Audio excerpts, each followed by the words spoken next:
आइए हम इब्रानियों अध्याय 9 आयत 27 पर एक नजर डालें। अध्याय 9 आयत 27 में लिखा है,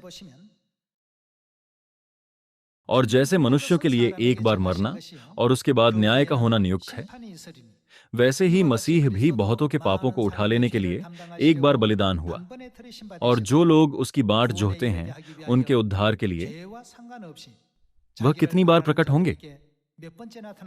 दूसरी बार बिना पाप उठाए हुए दिखाई देगा। किस उद्देश्य से? यह लिखा है कि वह उद्धार देने के उद्देश्य से दूसरी बार प्रकट होंगे। वह मानव जाति का उद्धार करने के लिए दूसरी बार आएंगे, जिन्हें भले और बुरे के ज्ञान के वृक्ष का फल खाने के बाद मरने के लिए नियुक्त किया गया था। यूहन्ना अध्याय 6 में यीशु ने कहा, जो मेरा मांस खाता है और मेरा लहू पीता है, अनंत जीवन उसी का है, और अंतिम दिन में वह क्या करेंगे? मैं उसे अंतिम दिन फिर जिला उठाऊंगा। फिर उन्हें दूसरी बार क्यों आना चाहिए? यदि मनुष्य के पुत्र के मांस और लहू के द्वारा स्थापित नई वाचा का नियम अब तक बना रहता, तो क्या उन्हें दूसरी बार आने की आवश्यकता होती? ऐसा नहीं होता।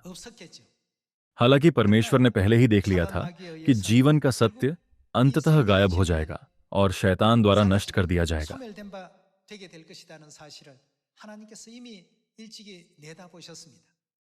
इसलिए परमेश्वर ने गलातियों अध्याय 1 में बार बार जोर देकर कहा, कोई अन्य सुसमाचार है ही नहीं। मैंने तुम्हें जो सुसमाचार सुनाया है उसके अलावा कुछ भी स्वीकार न करो। स्वर्ग से कोई दूत भी उस सुसमाचार को छोड़ जो हमने तुमको सुनाया है, उसके अलावा कुछ भी स्वीकार न करो। हम दानियेल अध्याय 7 और प्रकाशित वाक्य अध्याय 22 में भी इस बात पर जोर देते हुए खोज सकते हैं।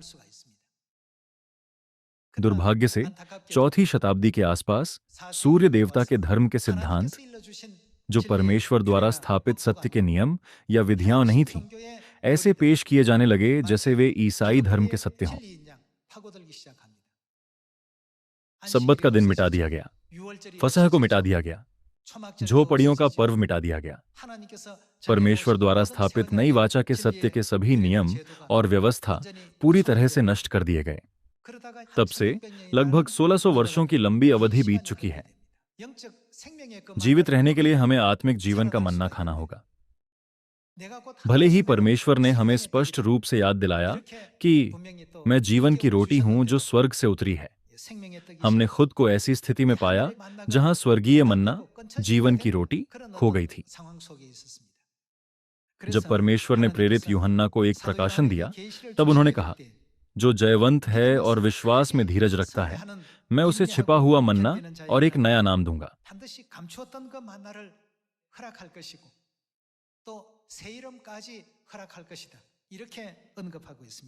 आइए हम अध्याय 2 आयत 16 देखें।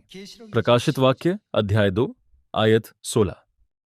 अत मन फिरा, नहीं तो मैं तेरे पास शीघ्र ही आकर अपने मुख की तलवार से उनके साथ लड़ूंगा। जिसके कान हो वह सुन ले कि आत्मा कलीसियाओं से क्या कहता है। जो जय पाए उसको मैं क्या गुप्त मन्ना में से दूंगा, और क्या, और उसे एक श्वेत पत्थर भी दूंगा, और उस पत्थर पर, इस पर क्या लिखा है?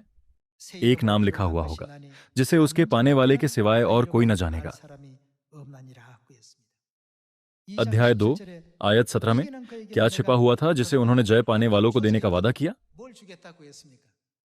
उन्होंने गुप्त मन्ना देने का वादा किया। मन्ना देने वाले कौन हैं? मैं इसे दूंगा, उन्होंने कहा। यीशु मसीह, जो मन्ना की वास्तविकता हैं, ने कहा, मेरा मांस खाओ और मेरा लहू पियो, तब तुम्हारे पास जीवन होगा, तुम्हारे पास अनंत जीवन होगा, और मैं तुम्हें अंतिम दिन फिर जिला उठाऊंगा।